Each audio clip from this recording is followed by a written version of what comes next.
The tires of a battered black Dacia sedan, a relic of a bygone era, crunched on the gravel, the sound immediately swallowed by the thick, white fog that clung to the winding Carpathian road like a possessive shroud. Inside, Detective Constantine Virgil gripped the wheel, his knuckles white against the worn plastic. The long, monotonous drive from Bucharest had etched new lines of fatigue onto his face, a city man already weary of the countryside's suffocating, unnatural quiet. Beside him, his Great Dane, Cerberus, a veritable mountain of slate-gray muscle and bone, sat unnaturally still. A low, intermittent whine, a vibration more felt than heard, rumbled deep in the dog's chest, a primal sound of profound unease that the car's rattling chassis couldn't disguise. Suddenly, the car broke through the dense fog bank as if surfacing from a milky sea, and the village of Bearton materialized before them. It was a grim, huddled tableau of dark, steep-roofed Saxon houses, their small windows like vacant eyes, all cowering beneath the immense, fortified silhouette of a Gothic church that clawed at the grey sky from its perch on a central hill. The air that seeped through the car's vents was cold and heavy, thick with the smell of wet earth, the sweet decay of fallen leaves, and the acrid tang of wood smoke from unseen chimneys. The world was unnervingly silent. The only sounds were the car's sputtering engine, the steady, metronomic drip of condensation from the eaves of the nearest houses, and the solitary, mournful toll of a distant church bell, each peal hanging in the damp air like a held breath before fading into nothing. Constantine parked the Dacia and stepped out, the chill biting through his city coat. The heavy oak door of the village's only inn groaned shut behind him, plunging him into an oppressive gloom. The room was paneled in dark, heavy wood that seemed to absorb what little light fought its way from a struggling fireplace. A handful of old men, their faces as weathered and gnarled as the timbered walls, sat in stony silence at a corner table, their eyes following his every move with a mixture of deep-seated suspicion and raw fear. From the shadows, a woman emerged. It was Elena, the innkeeper, a figure of weary, melancholic beauty, her dark hair and pale skin making her seem like a ghost from a Gothic romance, a permanent fixture of the inn's sorrowful atmosphere. Her voice, when she spoke, was a practiced whisper, a storyteller's cadence honed by generations of fear passed down in firelight. She told him the tale that had paralyzed Bearton. 3 people had vanished, one each month for the last 3 months, their disappearances all falling on or near the night of the full moon. The latest, a simple farmer named Ion, had been taken only 2 nights ago. The villagers, she explained, her eyes wide with a masterful performance of terror, were convinced it was the work of Dracula. The Count, she murmured, her voice dropping even lower, had returned to his ancestral home, the decaying castle that loomed over them from the nearby hill, a black, jagged tooth against the perpetually grey sky. Constantine listened with a practiced impassivity, his face a mask as he took meticulous notes in his leather-bound journal. His methodical questions about timelines, last known whereabouts, and Ion's personal habits were jarringly rational in the face of her supernatural narrative. He could feel the chasm between his world of facts and their world of faith, a familiar, frustrating dynamic he'd encountered countless times before. The willing acquiescence to a comforting myth over a terrifying, unknown truth. Outside, Cerberus refused to enter the inn.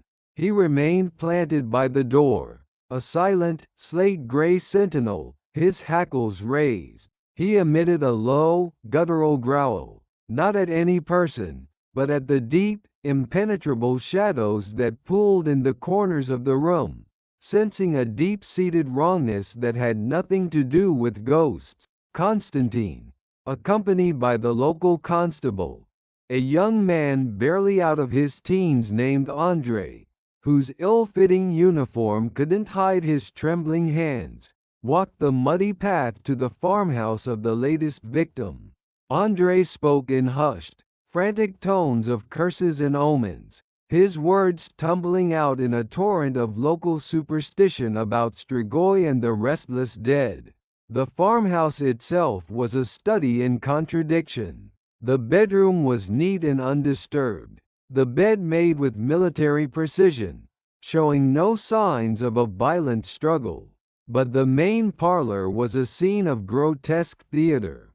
A coffin, recently used for a family funeral, lay open and empty, a macabre centerpiece in the humble room. On the heavy wooden lid, a message had been scrawled in a viscous, crimson substance that was still tacky to the touch. "I have returned for what is mine." While André crossed himself and muttered a prayer, Constantine knelt, his focus narrowing to the chilling script. He did not see a supernatural sign, he saw a performance. He dipped a finger in the substance, brought it to his nose, and inhaled. The metallic tang of blood was there, but it was wrong, thin and slightly sweet. It was not human. It was a carefully prepared concoction of animal blood, likely from a pig or sheep, mixed with a commercial red dye to enhance its color and longevity under the damp conditions. It was a prop, a piece of deliberate stagecraft designed to mislead. His search of the grounds revealed more inconsistencies. Near the edge of the woods, where the fog clung to the trees like tattered ghosts, he discovered a single, strange footprint pressed deep into the mud. Its shape was distorted, but it was clearly too large and oddly shaped to be human, designed to suggest something monstrous. A few feet away, snagged on a thorn bush, was a small scrap of black cloth. He held it between his fingers, fine velvet, a material far too expensive and delicate for a simple farmer like Ion, and utterly impractical for a trek through the muddy forest. The supernatural facade, so carefully constructed, was already beginning to fray at the edges. Constantine began his methodical interviews, each a small act of war against the village's collective delusion. He met Father Ionescu within the cold, echoing stone walls of the fortified church. The priest was not a source of solace but an agent of hysteria, his voice thundering from the pulpit about the devil walking among them, his eyes wild with a fervor that seemed to border on madness. He spoke of ancient evils and the sins of the village being called to account, his words painting vivid pictures of damnation that left his small congregation trembling in the pews. Next, he confronted Radu the blacksmith at his forge, the air thick with the smell of coal and the percussive clang of hammer on steel. The man was a wall of hostile muscle, his answers clipped and evasive. He refused to meet Constantine's eye, his gaze darting towards a locked shed behind the forge, a flicker of fear in his eyes that had nothing to do with vampires. Finally, he visited the reclusive Professor Albescu. The historian's home was a chaotic shrine to the past, a labyrinth of teetering stacks of dusty tomes on Romanian folklore, medieval weaponry, and, most intriguingly, hand-drawn maps detailing the castle's architecture and the fortified church's supposed secret passages. Albescu spoke in riddles and cryptic warnings, his gnarled fingers tracing the lines on the maps as if they were veins on a living thing. Each interview deepened the mystery, presenting Constantine with a perfect suspect for each aspect of the Dracula myth: the fanatical priest, the brutish monster, the obsessed occultist. Yet, Beneath their carefully constructed veneers, Constantine detected the faint but unmistakable scent of very human desperation. Each person was hiding something, but he sensed their fear was not of a vampire, but of him. Ignoring the fearful pleas of the villagers, who crossed themselves as he passed, Constantine and Cerberus made the ascent to the decaying castle on the hill. The structure was not the opulent lair of a vampire prince but a magnificent ruin, its architecture a blend of Gothic and Renaissance styles, a skeleton of forgotten grandeur. Inside, a thick, undisturbed layer of dust covered everything like a gray funeral shroud, a silent testament to decades of neglect. But Constantine's sharp eyes noticed anomalies. The dust was cleared in specific pathways, and in a high tower room, a single ornate chair was positioned facing a window that offered a commanding, theatrical view of the village below. This was not a home, it was a stage, a perch from which a director could watch their production of fear unfold. Behind a loose stone in the cavernous fireplace, he discovered the killer's props. More vials of the fake blood mixture, several scraps of the same black velvet, and crude, claw-like attachments made from sharpened animal bones, bound with leather. It was a stagehand's toolkit for a horror play. Throughout the exploration, Cerberus was highly agitated. He was not cowering or whining at an unseen presence. Instead, he was tracking, his nose pressed to the stone floor, his tail low, agitated by a faint but familiar human scent that he could not quite place. He pulled Constantine towards a collapsed section of the outer wall, whining with frustration as the scent grew cold and dissipated into the damp air. The dominant sound within the castle was an oppressive, heavy silence, punctuated only by the mournful whistle of the wind through broken arrow slits and the rhythmic, maddening drip of water in a flooded cellar. Just as Constantine believed he was making progress, methodically dismantling the myth piece by piece, the killer escalated. On the night of the next full moon, a young woman, the village weaver, vanished from her workshop. Panic erupted into full-blown hysteria. Villagers barricaded their doors, and the narrow streets became a ghost town after dusk. This time, there was a witness, a small child who tearfully recounted seeing a tall, dark figure with glowing red eyes carry the woman away into the forest. The Dracula narrative, which Constantine had begun to dismantle with his cold logic, was now seemingly confirmed by the unassailable testimony of an innocent. At the weaver's workshop, another blood-red letter was found. This message, however, contained a highly specific and obscure detail from a local legend about the Isla, seductive, malevolent female fairies from Romanian folklore, known for dancing in secluded glades and driving men mad. It was a piece of esoteric knowledge that a common villager would not know, but which Constantine recalled seeing in a dusty, leather-bound tome in Professor Albescu's chaotic study. The evidence now pointed directly at the frail, reclusive historian, suggesting he was the intellectual mastermind orchestrating the curse. It was a brilliant act of psychological warfare, a move on the killer's part to adapt their strategy, to use Constantine's own investigation against him by framing a specific individual. The weaver's workshop yielded no physical evidence. The scene was clean, almost sterile. But Cerberus, ignoring the workshop entirely, became intensely agitated.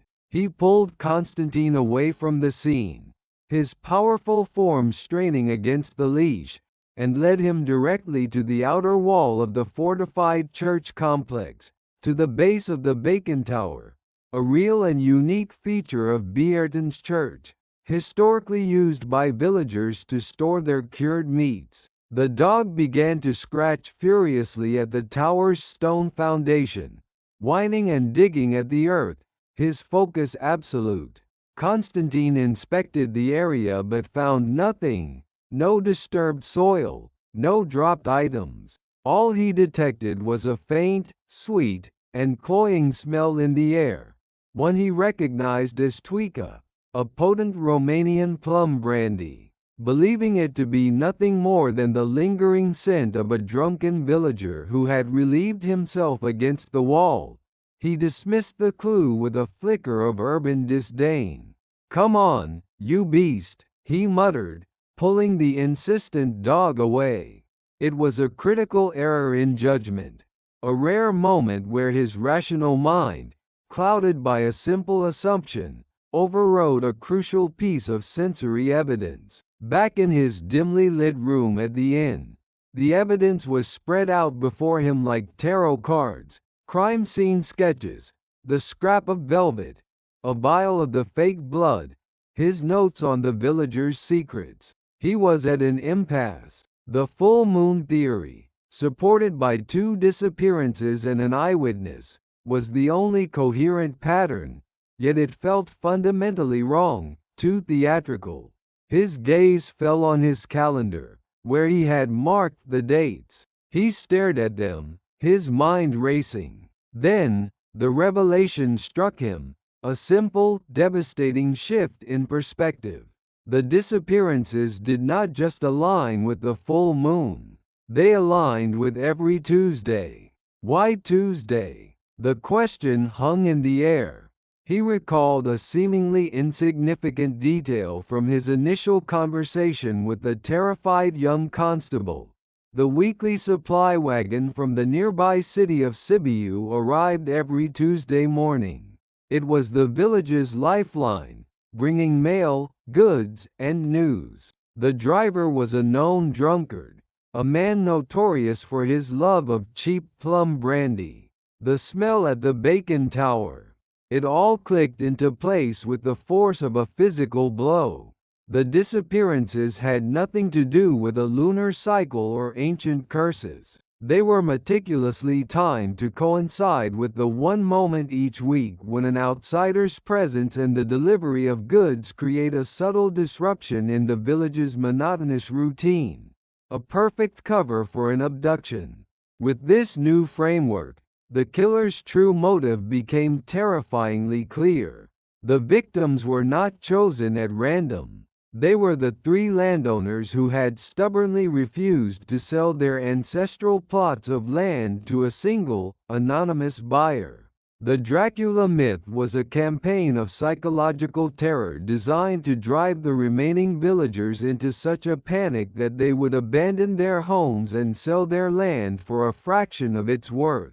He also realized the weaver was not another victim. She was being held captive in one of the fortified church's legendary secret passages, a future witness ready to tell a horrifying, and completely fabricated, story of her supernatural abduction, cementing the legend and completing the village's psychological collapse. Knowing the killer had anticipated his every move, Constantine used Professor Albescu's map, the very one he now knew was planted for him to find, to set a trap.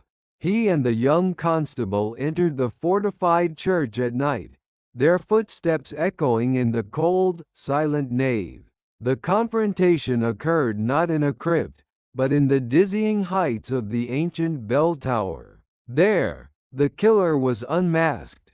Elena, the innkeeper.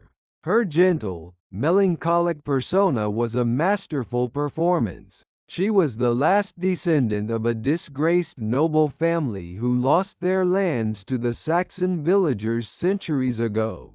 Her life has been consumed by a pathological obsession with reclaiming her birthright. Her affair with the first victim was real, but when he discovered her murderous plan to acquire the land, she silenced him, cleverly using their affair as a red herring to misdirect the investigation.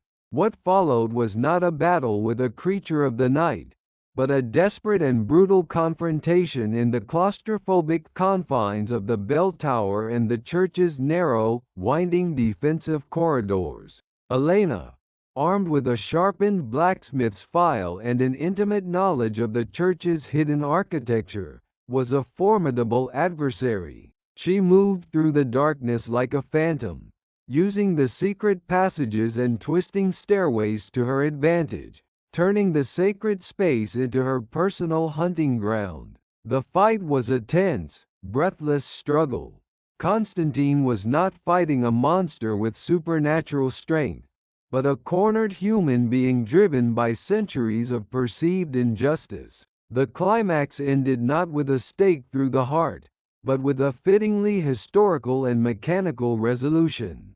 As Elena attempted to escape through a hidden door in the sacristy, Constantine managed to trigger the church's original, complex 15th-century locking mechanism, a marvel of Saxon engineering designed to seal the sacristy and protect its treasures. With a series of deep, groaning clicks that echoed through the church, multiple bolts slammed shut, trapping her inside. She was caught not by a silver bullet, but by the very history she sought to violently reclaim.